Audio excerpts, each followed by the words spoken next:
Mafia मुक्त, curfew मुक्त उत्तर प्रदेश। पर्व और त्योहार के पहले हमें कभी मैदावल में, कभी बखिरा में, कभी खलीलाबाद में, कभी धनघटा में दुर्गा पूजा पंडाल लगाने के लिए आना पड़ता था, दुर्गा मूर्ति विसर्जन के लिए आना पड़ता था, रामनवमी के जुलूस को, शोभा यात्रा को आगे बढ़ाने के लिए आना पड़ता था। अब मैं कह सकता हूं, मैं लखनऊ से ही देख सकता हूं कि आपकी शोभा यात्रा और आपका मूर्ति का पंडाल सुरक्षित है, कोई भय नहीं, कोई भय नहीं। अब राह चलते हुए किसी बेटी को कोई गुंडा छेड़ नहीं सकता है। ईमानदारी के साथ व्यापार करने वाले किसी व्यापारी के साथ कोई जबरदस्ती नहीं कर सकता है। उसे मालूम है बेटी के साथ छेड़खानी की और व्यापारी के व्यवसाय में अनावश्यक हस्तक्षेप करके लूटपाट करने का प्रयास किया तो खामियाजा एक ही होगा, या तो जेल जाना पड़ेगा या जहन्नुम की यात्रा के लिए तैयार रहना पड़ेगा। बहनों और भाइयों, जब इस दृढ़ इच्छा शक्ति के साथ कार्य होता है तब परिणाम आते हैं। पहले आज जब हम तामेश्वरनाथ धाम की बात करते हैं, कॉरिडोर बनाने की बात करते हैं, तो बहनों और भाइयों, ये धाम में कॉरिडोर बनाने की बात इसलिए हो पा रही है क्योंकि हमारे पास पैसा है, हमारी भगवान शिव के प्रति, देवादिदेव महादेव के प्रति हमारी आस्था है, भारत की विरासत का हम सम्मान करना चाहते हैं। इससे पहले पैसा था, लेकिन यही पैसा कब्रिस्तान की बाउंड्री वाल के नाम पे खर्च हो जाता था। ये पैसा कहीं पे संत कबीर एकेडमी के लिए नहीं खर्च होता था। संत कबीर तो निर्गुण धारा के थे, उन्होंने जितना मुस्लिम कट्टरपन के खिलाफ कहा उतना ही हिंदू कट्टरपन के खिलाफ भी कहा, लेकिन हिंदू ने उन्हें पूजा है और मुसलमान दूर से भी नहीं छूना चाहता है। यही अंतर है, यही अंतर है। आज संत कबीरदास जी के नाम पे एकेडमी बनती है, ऑडिटोरियम बनता है, और साथ साथ बाबा तामेश्वर नाथ धाम के कॉरिडोर के निर्माण के लिए भी हम कार्य कर रहे हैं।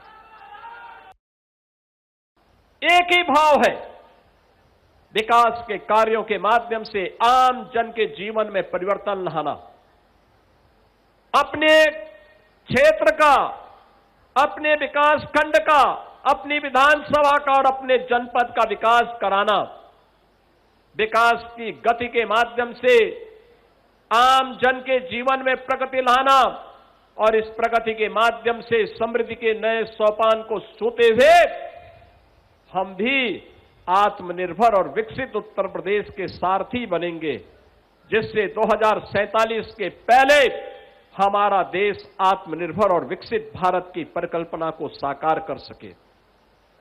यही कारण है कि आज संत कबीर नगर जनपद में कांग्रेस और समाजवादी पार्टी के भ्रष्ट आचरण के कारण जो कताई मिल बंद हो गई थी, आज उसको प्रारंभ करने के लिए फिर से कार्य योजनाएं प्रारंभ हो रही है। ये सीजन याद करिए, ये सीजन संत कबीर नगर, गोरखपुर, बस्ती, सिद्धार्थनगर, कुशीनगर, देवरिया, बलरामपुर, बहराइच, श्रावस्ती, गोंडा के बच्चों के लिए भय और दहशत का कारण बनता था। हर मां इस बात से सशंकित रहती थी कि ये बीमारी, ये नौ की बीमारी,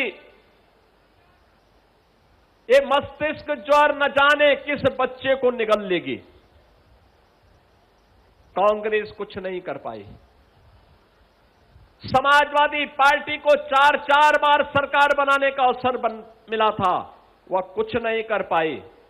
ये मैं अपना सौभाग्य मानता हूं, जब डबल इंजन की भारतीय जनता पार्टी नेतृत्व की एनडीए सरकार बनी, आज इंसेफ्लाइटिस को हमने पूरी तरह समाप्त कर दिया। अब नौ की बीमारी नहीं, मस्तिष्क ज्वर नहीं है।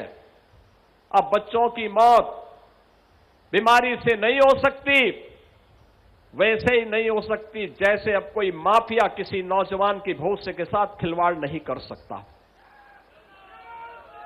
ये बीमारी, इस क्षेत्र के लिए बीमारी और यूपी को बीमारू राज्य, ये कांग्रेस और समाजवादी पार्टी ने दिया था। पाप ये करते थे, भुक्तभोगी आपको होना पड़ता था, यहां के नौजवानों को होना पड़ता था, यहां के बच्चों को होना पड़ता था। भ्रष्टाचार इनका और खामियाजा हमारे बच्चों को भुगतना पड़ता था। वे समय कालकलवित होते थे। आज बहनों और भाइयों, बीमारी को भी समाप्त किया और माफिया को भी समाप्त किया। बहनों और भाइयों, जनपद का नाम मध्यकालीन निर्गुण धारा के एक प्रखर संत कबीर दास जी के नाम पर है। याद करिए, उन्होंने पाखंड के खिलाफ, जाति पाति के भेद को